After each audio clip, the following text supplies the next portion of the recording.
Si la gente mira las declaraciones que yo hice al principio del atentado, yo tenía muchísima fe tanto en la justicia, en la policía, en investigaciones. Además, yo soy de una familia que tiene carabineros, mi abuelo era carabinero, así que le tengo mucho cariño a muchas de estas instituciones, pero no veo muy buen desempeño, para ser súper sincero, no veo resultados. Y por otro lado, uno ve a estas instituciones consumidas en reyertas, en cagüines, en cosas que no sé si están muy concentrados. Esa es la impresión que uno le queda. ¿Estarán concentrados en buscar a estos miserables o estarán concentrados en otras cosas? No sé, ¿te fijas? Pero con una mirada como de lejos uno tiene la duda de cuán concentrados están en su trabajo varias de las instituciones involucradas, y estoy preocupado por eso, porque de repente uno ve ciertos fenómenos en la sociedad que van más allá de lo que me pasó a mí, como estas cosas, por ejemplo, estos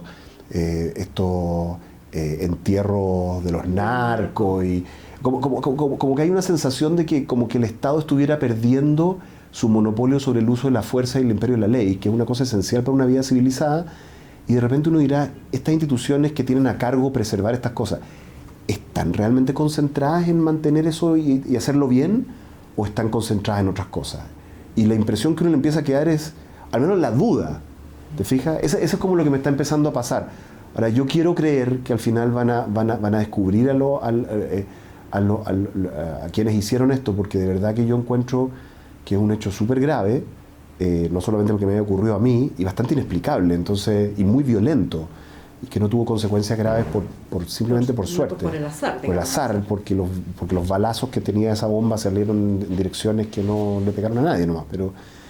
Pero sí, tengo la duda de si están concentrados las personas y las instituciones en lo que están haciendo, fíjate. Sí. Fiscales, policías. Sí. Ojalá sea una impresión que uno tiene nomás. Todas las veces que ha ocurrido esto me da un poco de rabia, porque siento que como que deberían capturar a estos tipos y bueno, creo que no podemos. A ver, yo tengo una experiencia de vida, y es que la mitad del exilio que vivió mi familia lo vivimos en Colombia, ¿ya? Y lo vivimos en la Colombia de los años 80, ¿ya? Y para los lectores eso significa la serie Narcos, ¿ya? Claro. La serie El Patrón del Mal. Esa época yo la viví en Colombia en vivo, en directo. Yo era adolescente, vivíamos allá, vivimos todo lo que ocurrió allá. Entonces yo sé hacia dónde va un país cuando uno empieza a ser permisivo con la violencia, ¿ya? Y empieza a justificar la violencia, a decir, no, es que las élites, no sé qué, ya, entonces pongamos bombazos. O sea, yo sé para dónde llega eso, ¿te fijas? Y ese lugar, les puedo asegurar lo siguiente: los que sufren más al final siempre son los más pobres y los más vulnerables. Claro. Siempre los ricos se saben cuidar más que los pobres. La violencia siempre termina pegándole más a los trabajadores, a la gente pobre, a las mujeres solas. Eso es lo que ocurre, y eso es lo que ya ocurre en las poblaciones chilenas. Entonces, crescendo de violencia que estamos viendo, y de permisividad con la violencia, y de permisividad con la pérdida de Estado de Derecho, creo que se va a convertir en una nueva manera de generar más desigualdad, ¿ya? Porque les puedo asegurar que en el barrio alto van a haber guardias, van a haber sistemas y se va a poder vivir ahí como si uno estuviera en Miami, ¿te fijas? Como ocurre en ciertos barrios de México. De Colombia, tal cual. Pero en los barrios populares ya la señora tiene que meterse a las 5 de la tarde y no salir más, y vivir como poco menos que detrás de unas placas de metal para que no le entren los balazos. Entonces, yo siento, y ahí también lo digo súper directamente, siento que siendo una persona de izquierda, no me agrada mucho la posición que toma la gente de izquierda en esto. Porque con la... justificación en las causas sociales. Claro, justificando las causas sociales, entonces tolera violencia que al final termina perjudicando a los más pobres siempre.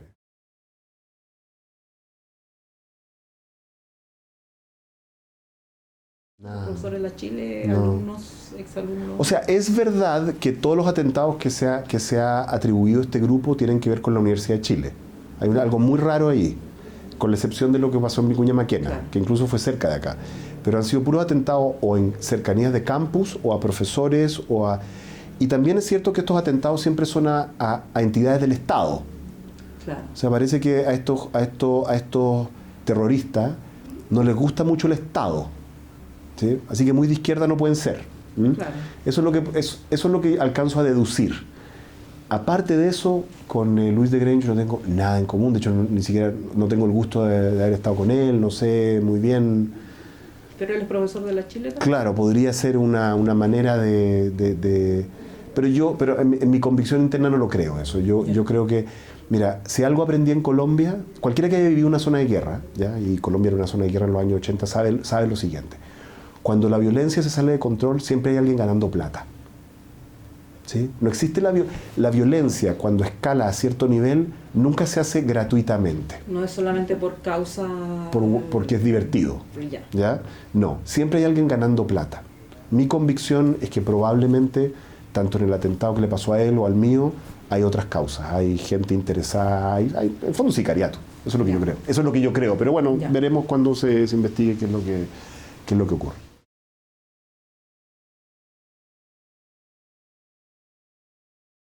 Con la ayuda del directorio, con la ayuda de Nelson Pizarro y con la ayuda de los ejecutivos de nuestro equipo, intervinimos sobre malas prácticas en Codelco en forma muy, muy fuerte, particularmente respecto de la intervención de políticos en Codelco para usar a Codelco como una caja pagadora y particularmente respecto de cosas como, por ejemplo, de asignación de presupuestarias que no eran licitadas.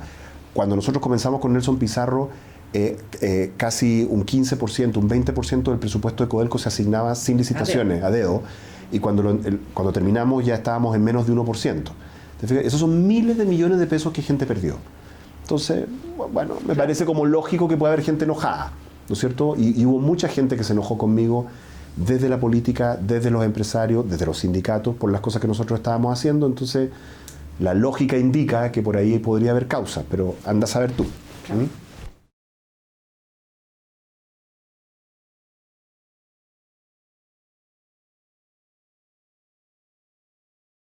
Hubo como dos razones que ayudaron, como siempre, la reaceleración de la economía chilena durante el primer año de Piñera, y como siempre hay una razón externa y una razón interna.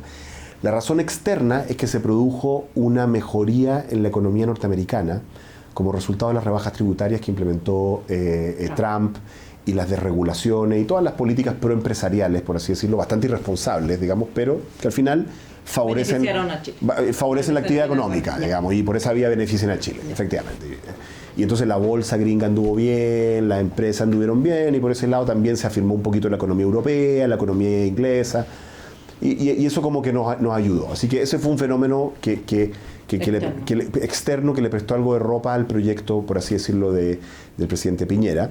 Y por otro lado también hay que decir que el empresariado chileno se había autoconvencido, no tendrá su juicio de si era justificado o no, de que había una situación muy perjudicial o muy adversa para ellos en el gobierno anterior, ¿no es cierto? Yo creo que están exagerando, no creo que sea tan justificado como ellos lo sentían, pero es verdad que lo sentían. Pero es un efecto real. Pero es verdad que lo sentían. Y por lo tanto desaceleraron muchas inversiones, y cuando vieron que hubo una victoria de la centroderecha en las elecciones, sintieron que había más espacio para sus inversiones, que había una probabilidad de que les bajaran los impuestos, de que había una probabilidad de que les desregularan un poco el mercado laboral, de que había una probabilidad de que las regulaciones ambientales no fueran tan estrictas, etcétera, etcétera, etcétera. Y por esa vía, algunas de las inversiones que habían estado más bien detenidas, no es que no las fueran a hacer, pero estaban como a la guaite, empezaron a ocurrir. Entonces durante el primer año hubo una especie como de efecto rezagado de inversiones que estaban esperando que cambiaran las condiciones, digamos, que ganara Piñera, que cambiara un poco el gobierno. Esas inversiones empezaron a manifestarse, empezaron a observarse. ¿Y qué es lo que ocurrió durante el año? Bueno, durante el año lo que ocurrió, como todos vimos, es que progresivamente el empresariado empezó a manifestarse insatisfecho respecto del desempeño del gobierno. Insatisfecho en los términos del empresariado y de la centroderecha, no en los términos de la izquierda, digamos, ¿no? Sí. Insatisfecho diciendo, usted nos prometió una rebaja tributaria, ¿dónde está la rebaja tributaria? Usted nos prometió una desregulación laboral, ¿dónde está la regulación? Usted nos prometió que no nos iban a pegar con los temas ambientales, ¿dónde está ese tema? Y el problema político, para ser súper como comprensivo también con el gobierno, es que, primero, será un gobierno de centro-derecha, pero vive en la realidad, claro. no es como que no puede hacer lo que se le ocurra, ¿ya? Y Chile ha cambiado y hay cosas que el empresariado imagina que se pueden hacer que no se pueden hacer, ¿ya? Claro. Y segundo, además tiene minoría en el Parlamento, ¿no es cierto? No tiene los votos tampoco. Porque los chilenos en la última elección hicieron una cosa bien paradójica, es que eligieron un Parlamento bastante de izquierda y eligieron un gobierno de derecha. Entonces, y eso lo hicieron los chilenos, digamos. Entonces, eso le coloca ciertos límites a lo que puede hacer el gobierno actual. Entonces, esa insatisfacción se fue como desinflando el entusiasmo empresarial. Y lo siguiente que ocurrió es que la guerra comercial que abrió el señor Trump con China está empezando a tener efectos reales sobre la economía global, sobre la toma de decisiones de empresas globales. Entonces también el motor externo se desinfló. Entonces, un poco el resumen es que durante el primer año de Piñera tuvimos dos motores como buenos para ello, el motor de las expectativas empresariales locales y el motor internacional, y ambos se desinflaron ahora. Entonces, esa es como la situación.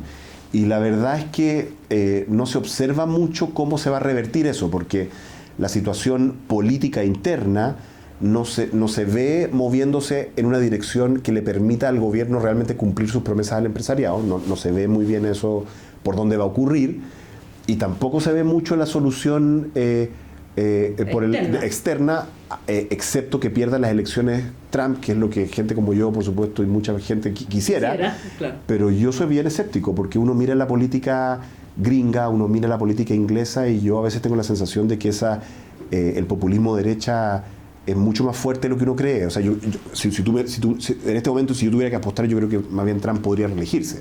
¿Te fijas? Entonces no veo tampoco esa solución. Esa es mi evaluación. Claro.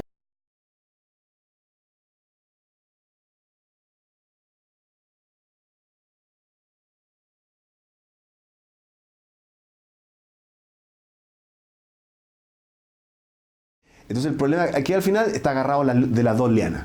Claro. Y cuando uno está agarrado de las dos lianas, no se mueve. Se queda quieto, colgando, y no sabe para dónde ir porque le da susto soltarse cualquiera de dos.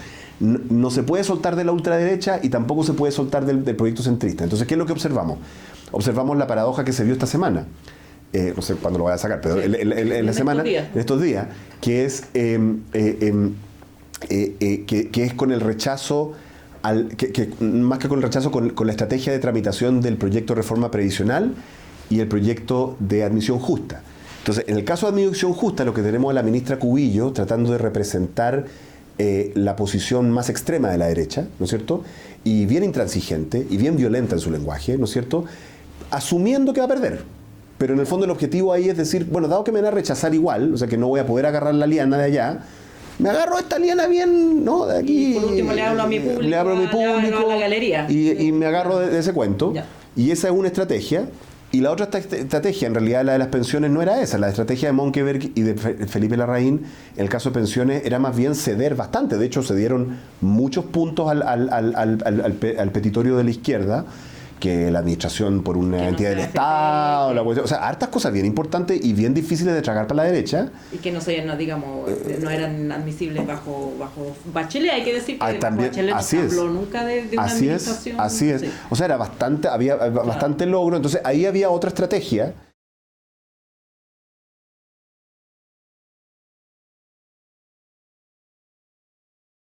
Es una combinación de dos cosas. Uno, una estrategia de desarrollo, que son distintas en cada país, qué sé yo.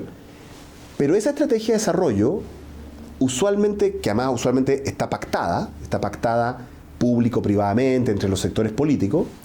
Esa estrategia de desarrollo usualmente, además, es coherente con una narrativa de interés personal. Por así decirlo, el ciudadano de ese país sabe qué es lo que el país está haciendo, pero además sabe cómo voy ahí. ¿Cómo voy ahí? Si uno retrocede, yo me acuerdo cuando nosotros volvimos del exilio a Chile, a principios de los 90, eso estaba. Había una narrativa. Uno se subía a un taxi y el taxista, aunque fuera un viejo comunista, te hablaba de los packing y de las exportaciones y la cuestión. Y acto seguido el tigre el tigre de la Malasia, que bueno, no, era el jaguar. Los jaguares de no sé cuánto. Claro. Te hablaba de todo eso y en el fondo igual se sentía orgulloso, a pesar de que era un poco crítico, que neoliberal, pero igual. Y también el viejo entendía cómo iba ahí. Él sabía que a él le iba mejor porque estaba creciendo el país y la cuestión, y el crédito, y el acceso a los viajes, y la cuestión. Entonces había una coherencia entre esto, en esto estamos como país y cómo voy ahí. Cuando hay una incoherencia entre eso, se vienen abajo los proyectos de desarrollo. Cuando, por ejemplo, la gente no entiende cuál es el proyecto de desarrollo del país, o sabe cuál es el proyecto de desarrollo, pero eso es incoherente, no le toca, es incoherente con el común.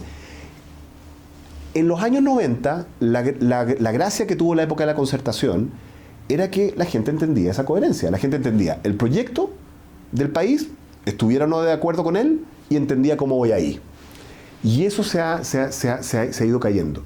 Hoy en día, francamente, yo siento que la élite chilena, izquierda y derecha, no tiene proyecto de desarrollo, no lo tiene, no le está presentando. No tenemos algo equivalente a los tratados de libre comercio, la infraestructura del lago, los packing, agroexportadores. No tenemos algo...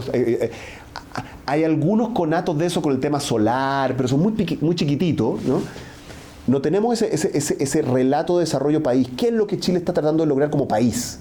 ¿Qué es lo que le vamos a ofrecer al mundo? Eso no está instalado, no está asumido, y tampoco hay una coherencia entre y por ende no hay una coherencia con el cómo voy ahí. Entonces eso es lo que hace que la gente esté como, por así decirlo, irritada con la élite, porque en el fondo dice, no sé qué están haciendo estos líderes, o sea, porque claramente no están haciendo nada por mí, tampoco están haciendo nada mucho por Chile. ¿Qué es lo que están haciendo? Algo por ellos.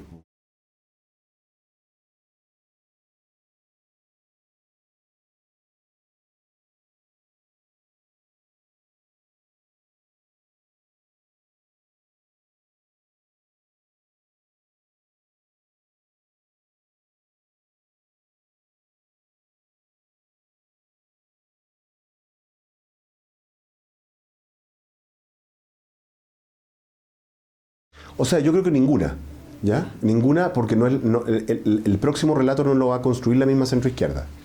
¿Ya? Entonces esa acusación de usted me prometió y no sé cuánto, esa es la vida de todos los políticos. No existe ningún régimen político, exitoso o no, que no termine odiado por la gente. ¿Ya? O sea, uno mira la historia de todos los países, regímenes así exitosísimos, así, no sé, el régimen Meiji en Japón, que modernizó el país, el porfiriato mexicano, la Unión Soviética, todas cosas que han durado décadas y décadas y décadas y que se han pegado saltos increíbles en el desarrollo, la socialdemocracia europea, y siempre terminan mal. ¿Por qué? Porque las cosas se vencen. Claro. Y esa es la naturaleza. Entonces, pretender que uno va a reflotar o revivir algo que cumplió un rol histórico, no ocurre. Lo que tiene que ocurrir es que tienen que pasar 50 años y ahí la gente con la cabeza fría va a mirar para atrás y va a decir, no, en realidad lo que hicieron estos gallos sí fue bueno y como ya no tengo una pelea con ellos, como que puedo ser un poquito más generoso. Eso es lo que va a ocurrir. Pero pedirlo ahora no tiene ningún sentido. La centroizquierda que va a ofrecer este proyecto a futuro es una centroizquierda distinta. En mi opinión, es una centroizquierda muy distinta a la que existió antes.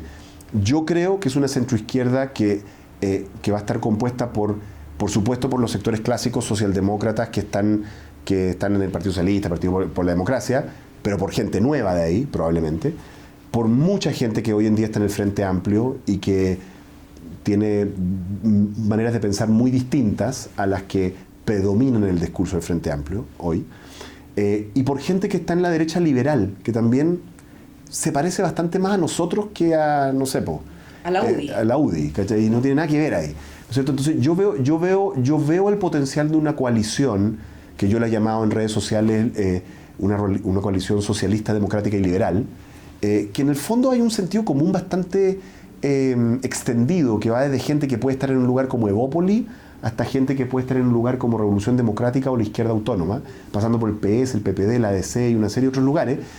Y yo siento que cuando yo hablo con mucha gente de todos esos sectores, siento que, habiendo diferencias, por supuesto, hay una mirada común respecto de para dónde tenemos que ir.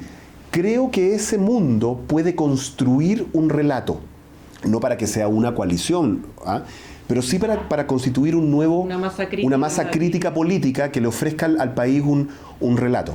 Ahora, si hay otra cosa que tú dijiste que me parece muy interesante, tiene que ver con esto de que es como la clásica como fenómeno de la eterna frustración de incorporarse a las élites, ¿no? Entonces, cuando parto en los años 90, la educación superior cubría, no sé, a 250.000 estudiantes al año, después pasa a ser 1.250.000.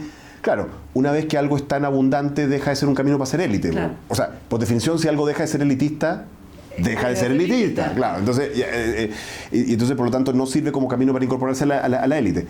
Entonces genera frustración. También esto no es ninguna novedad de Chile. Los que pretenden decir que esto es una tremenda novedad, esto ha pasado en todos los procesos de modernización desde que empezó la revolución industrial, ¿ya? Entonces esto ha ocurrido 27.000 veces. Y usualmente la solución tiene que ver con unos conceptos que usamos en economía, que son los conceptos de margen extensivo y margen intensivo. Me explico. Casi siempre cuando algo crece de dos maneras, que un poco, para los que son papás, tienen que pensar en cuando crecen los cabros chicos, los chicos, digamos, 3, 4 años. ¿Se han fijado que cuando los cabros chicos crecen, primero como que engordan? Y después se alargan. Y después se alargan. O sea, primero como que engordan y después se forman, claro, ¿no? Entonces, la engordada es como el margen extensivo, es que tú simplemente creces. Claro. Tú creces nomás, tú acumulas, tomas leche, acumula, crece. Claro, chuta, eso no es muy sustentable porque está muy gordito, ¿te fijas? Entonces, pero después viene el cuerpo y usa esa materia, pero la convierte en cosas que están mejor hechas, ¿no? Y ese es el margen intensivo. Entonces, lo que tuvimos en Chile fue una expansión, por ejemplo, del sistema de educación superior en forma extensiva. Entonces tuvimos muchas universidades, algunas que eran un fraude, otras se expandieron, pero no se expandieron muy bien, no se expandió la parte de investigación tanto como debiera. O el mercado laboral no se reformaron las carreras como debieran, o sea, sí, se expandieron carreras que están estructuradas como eran en los años 50, cuando claro, en realidad deberíamos tener otra manera de hacer carreras. O sea, se expandió, se engordó el sistema, claro, digamos, y eso es bastante normal en un proceso de crecimiento y modernización.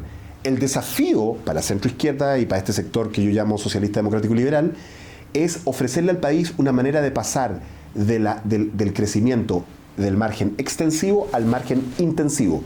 O sea, lo que ahora necesitamos, más que más universitarios, es mejores universitarios. Más que, ¿me entiendes? O sea, claro, universitarios que la manera en que ellos enfrentan sus carreras sea mucho más compleja, interesante y sofisticada. ¿Ah? En que los profesores como yo ya no educamos a más y más gente, sino que los educamos mejor. ¿Te fijas? Y lo mismo en los colegios. Y eso mismo tiene que ser cierto respecto de la infraestructura.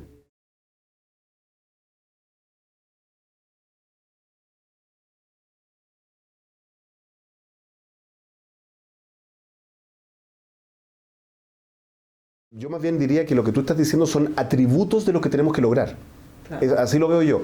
O sea, cuando yo hablo de desarrollo, no estoy hablando de crecimiento económico. Justamente cuando estábamos en la lógica de margen extensivo, crecimiento es simplemente crecimiento del PIB. Claro, el chorreo. Le va a llegar. Que ojo, tampoco nos quejemos tanto, porque ahora la gente viaja de vacaciones al Caribe, tienen autos, entonces, igual le gustó la cuestión, sí, ya, ¿no es cierto? Entonces, pero es el margen extensivo. Lo que tú estás diciendo son atributos que tiene el margen intensivo. Esto es que sí, claro, eres más rico, pero además hay un conjunto de atributos cívicos, de atributos sociales, de derechos sociales, que hacen que tú seas más libre, ¿no es cierto? Claro. O sea que tú ya llegaste a un nivel de ingreso en que lo que te importa es, por supuesto, tener cierta capacidad de consumo, pero también quieres ser libre. Y para ser libre tienes que tener alguna de estas cosas garantizadas. ¿Te fijas? Como salud, tiempo, educación, tienes que tener tiempo, tienes que tener, por ejemplo, acceso a la naturaleza. Claro. Y esa naturaleza tiene que estar limpia, ¿no es cierto? Etcétera. Todos los atributos que nosotros que en el fondo tienen que ver con darle a las personas libertad para desarrollarse más allá de simplemente como consumidores. No para que renuncien a lo de los consumidores, yo no le tengo ningún problema a eso, pero además de. Y eso es lo que yo le llamo el margen intensivo de desarrollo. Yo creo que tenemos que hacer esa mirada, y siento que la élite chilena no ha dado en el tono. Ciertamente, no estoy seguro de que le hayan dedicado mucho tiempo a reflexionarlo, francamente, pero ciertamente no está comunicado al país.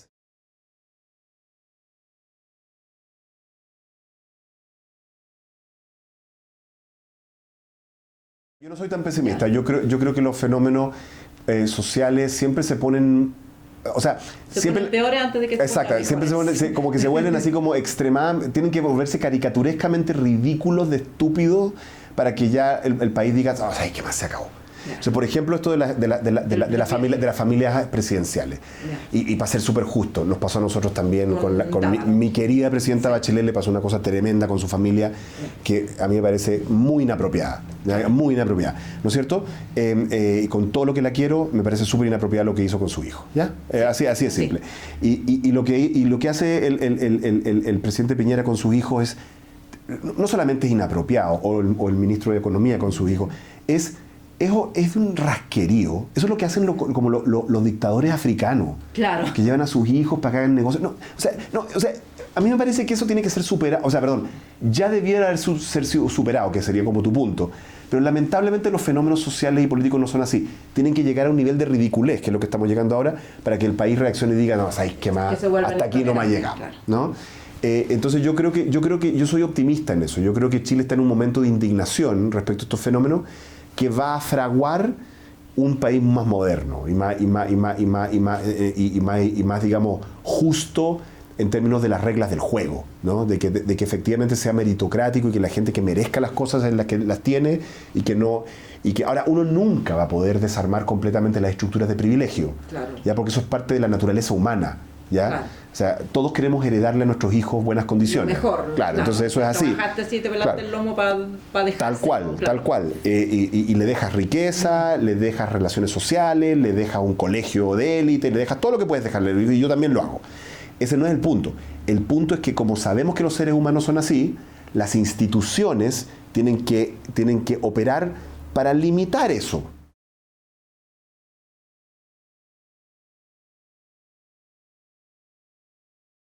No digo que no sean peligros, pero veo... Pero no es inevitable. No es inevitable, y tiendo a ver el vaso medio lleno, y le tengo que tener fe al país, digamos, en términos de que lo vamos a resistir.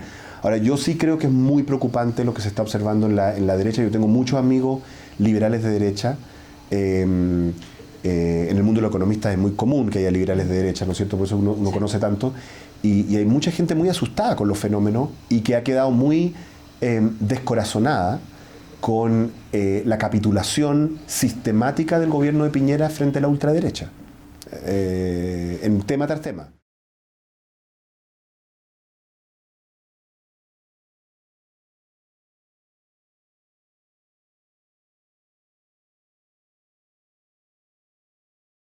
Creo que ha habido de las dos cosas, ¿no? O sea, ha habido de las dos cosas, pero yo siento que ha tendido a predominar el hablarle a la galucha.